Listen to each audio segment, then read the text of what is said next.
Week 4, Module 2, Audio.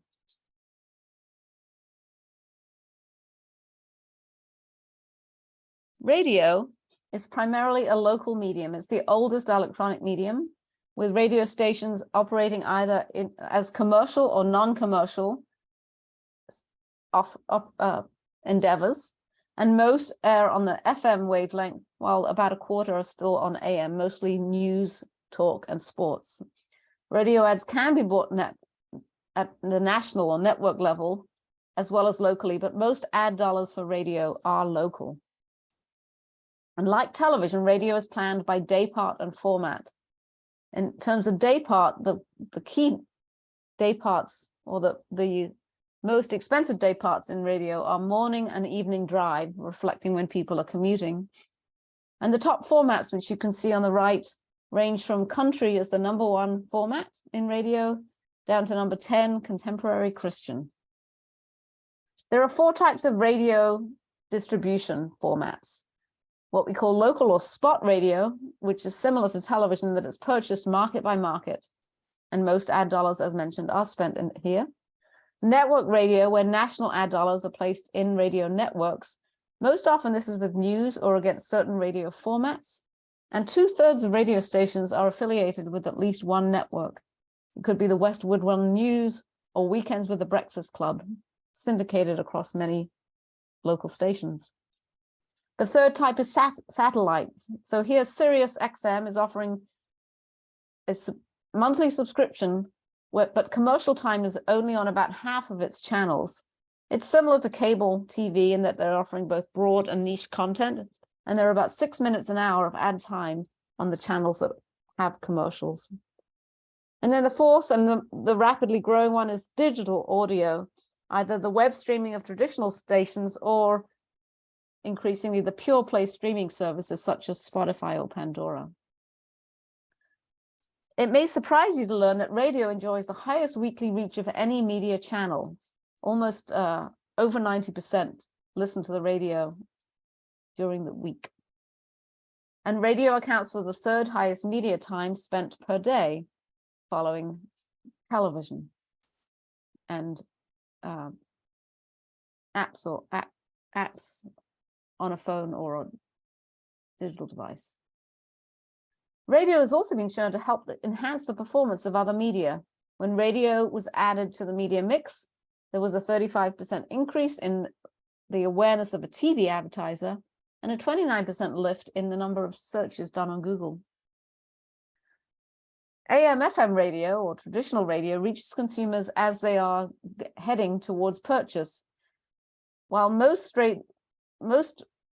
radio listening is occurring outside of the home, whereas ad-supported pure play streaming tends to be heard more inside the home. This exercise shows that a $1 million weekly investment in network radio reaches more than 4 in 10 of adults 25 to 54. You can see as the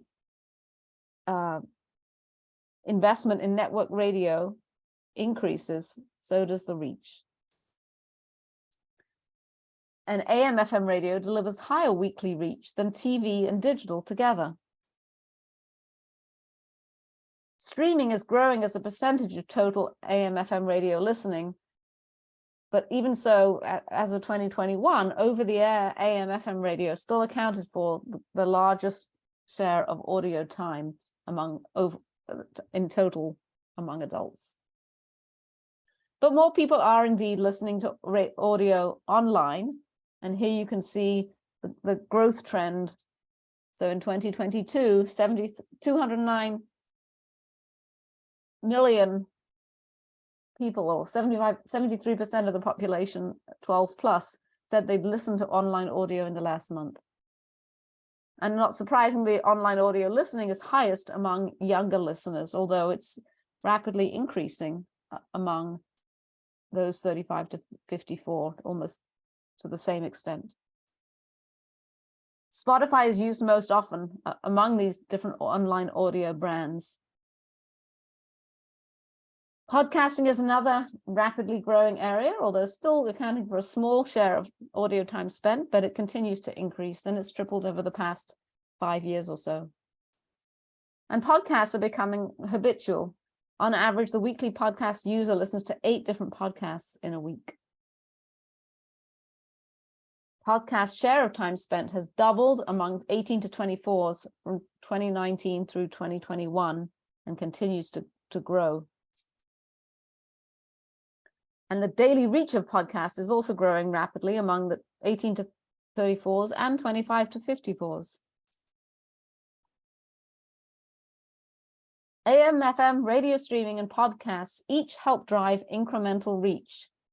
So here you can see on the left, if you have AM, FM radio streaming, it adds 6% incremental, a 6% lift in incremental reach to just traditional AM, FM radio.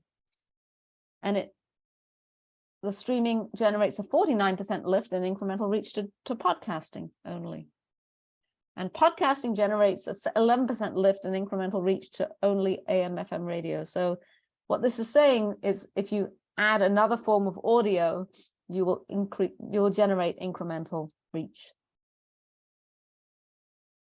As noted, AM, FM radio still dominates audio offerings, but all those digital formats are growing.